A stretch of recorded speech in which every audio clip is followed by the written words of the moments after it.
ಅಯೋಧ್ಯೆಗೆ ಇವತ್ತು ಪ್ರಧಾನಿ ನರೇಂದ್ರ ಮೋದಿ ಅವರು ಭೇಟಿಯನ್ನ ಕೊಟ್ಟು ಅಯೋಧ್ಯೆಯ ಹೊಸ ವಿಮಾನ ನಿಲ್ದಾಣ ಜೊತೆಗೆ ರೈಲು ನಿಲ್ದಾಣವನ್ನು ಕೂಡ ಉದ್ಘಾಟನೆಯನ್ನ ನೆರವೇರಿಸಲಿದ್ದಾರೆ. ಈಗ ಪ್ರಧಾನಿ ನರೇಂದ್ರ ಮೋದಿ ಅವರ ಸ್ವಾಗತಕ್ಕಾಗಿಯೇ ಅಯೋಧ್ಯೆ ಮಧುವಣ ಗಿತ್ತಿಯಂತೆ ಸಿಂಗಾರಗೊಂಡಿದೆ. ನಾನೀಗ ಅಯೋಧ್ಯೆಯ ಬೈಪಾಸ್ ರಸ್ತೆನಲ್ಲಿದ್ದೇನೆ. ಈ ಬೈಪಾಸ್ ರಸ್ತೆಯ ಮೂಲಕವೇ ಇವತ್ತು ಪ್ರಧಾನಿ ನರೇಂದ್ರ ಮೋದಿ ಅವರು ಸಾಗ್ ಬಂದು ರೈಲು ನಿಲ್ದಾಣಕ್ಕೆ ತೆರಳುತ್ತಾರೆ. ಮುಖ್ಯವಾಗಿ ಅಯೋಧ್ಯೆಯ ಏರ್ಪೋರ್ಟ್ ನಿಂದ ರೈಲು ನಿಲ್ದಾಣಕ್ಕೆ 15 ಕಿಲೋಮೀಟರ್ ದೂರ ಇದೆ. ಈ 15 ಕಿಲೋಮೀಟರ್ ದೂರದವರೆಗೂ ಕೂಡ ಪ್ರಧಾನಿ ಮೋದಿ ಅವರು ರೋಡ್ ಶೋ ಅನ್ನು ನಡೆಸಿಕೊಂಡು ಬರ್ತಾರೆ. ಈ ರೋಡ್ ಶೋ ನಲ್ಲಿ ಸುಮಾರು 1 ಲಕ್ಷ ಜನರು ಭಾಗವಹಿಸುವಂತೆ ಮಾಡಬೇಕು ಅನ್ನೋ ಪ್ಲಾನ್ ಅನ್ನ ಬಿಜೆಪಿ ಪಕ್ಷ ಹಾಗೂ ಉತ್ತರ ಪ್ರದೇಶ ಸರ್ಕಾರ ಹಾಕೊಂಡಿದೆ. ಇಲ್ಲಿ ತಾವು ಕೂಡ ನೋಡಬಹುದು ಬೈಪಾಸ್ ರಸ್ತೆಯನ್ನ ಹೂವಿನಿಂದ ಸಿಂಗಾರಗೊಳಿಸಲಾಗಿದೆ. ಸುಮಾರು 70 ಕ್ವಿಂಟಾಲ್ನಷ್ಟು ಹೂವುಗಳನ್ನು ಬಳಸಿ ಈ ಬೈಪಾಸ್ ರಸ್ತೆಯನ್ನ ಸಿಂಗರಿಸಲಾಗಿದೆ. ಇದೇ ರೀತಿಯಲ್ಲಿ ಅಯೋಧ್ಯೆ ನಗರವನ್ನೆಲ್ಲವನ್ನು ಕೂಡ ಹೂವುಗಳಿಂದ ಇವತ್ತು ಸಿಂಗರಿಸಲಾಗಿದೆ.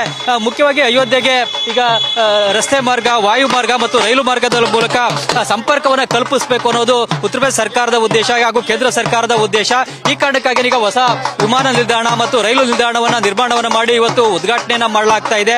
ಜೊತೆಗೆ ಇವತ್ತು ಒಟ್ಟಾರೆಯಾಗಿ ಉತ್ತರ ಪ್ರದೇಶದ 15,700 ಕೋಟಿ ರೂಪಾಯಿ ಅಭಿವೃದ್ಧಿ ಯೋಜನೆಗಳ ಶಂಕುಸ್ಥಾಪನೆ ಮತ್ತು ಉದ್ಘಾಟನೆಯನ್ನು ಕೂಡ ಪ್ರಧಾನಿ ಮೋದಿ ಅವರು ನೆರವೇರಿಸ್ತಾ ಇದ್ದಾರೆ. ಮುಖ್ಯವಾಗಿ ಅಯೋಧ್ಯೆಗೆ ಈಗ ಹೊಸ ವಿಮಾನ ನಿಲ್ದಾಣವನ್ನ ನಿರ್ಮಾಣ ಮಾಡುವ ಮೂಲಕ ದೇಶದ ಎಲ್ಲಾ ರಾಜ್ಯಗಳ ರಾಜಧಾನಿಗಳ ವಿಮಾನ ನಿಲ್ದಾಣಗಳಿಂದ ನೇರ ವಿಮಾನ ಸಂಚಾರವನ್ನು ಕಲ್ಪಿಸತಕ್ಕಂತ ಉದ್ದೇಶ ಇದೆ.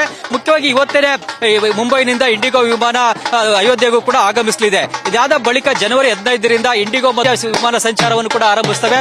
ಜೊತೆಗೆ ರೈಲು ನಿಲ್ದಾಣಕ್ಕೆ ಕೂಡ ಹೊಸದಾಗಿ ನಿರ್ಮಾಣವನ್ನು ಮಾಡಲಾಗಿದೆ. ಸುಮಾರು 430 ಕೋಟಿ ರೂಪಾಯಿ ವೆಚ್ಚದಲ್ಲಿ ಹೊಸ ರೈಲು ನಿಲ್ದಾಣವನ್ನು ನಿರ್ಮಾಣ ಮಾಡಲಾಗಿದೆ.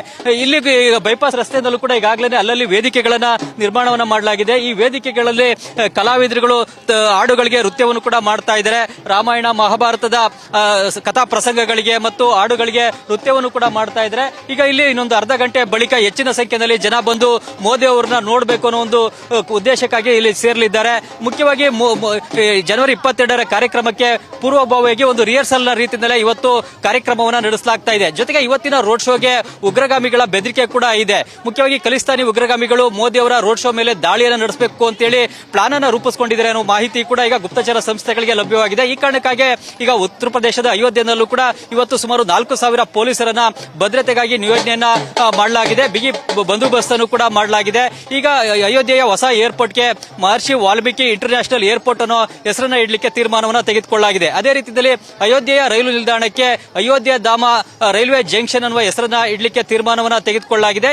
ಇವತ್ತು ಪ್ರಧಾನಿ ನರೇಂದ್ರ ಮೋದಿ ಅವರು ರಾಮಪಥ, ಭಕ್ತಿಪಥ, ರಾಮ ಜನ್ಮಭೂಮಿ ಪಥ ಅನ್ನುವ 4 ಕಾರಿಡಾರ್ಗಳನ್ನು ಕೂಡ ಉದ್ಘಾಟನೆಯನ್ನ ಮಾಡಲಿದ್ದಾರೆ. ನ್ಯೂಸ್ ಫಸ್ಟ್ ನಿರ್ಭೀತಿಯಿಂದ ನಿಮ್ಮ ಪರವಾಗಿ.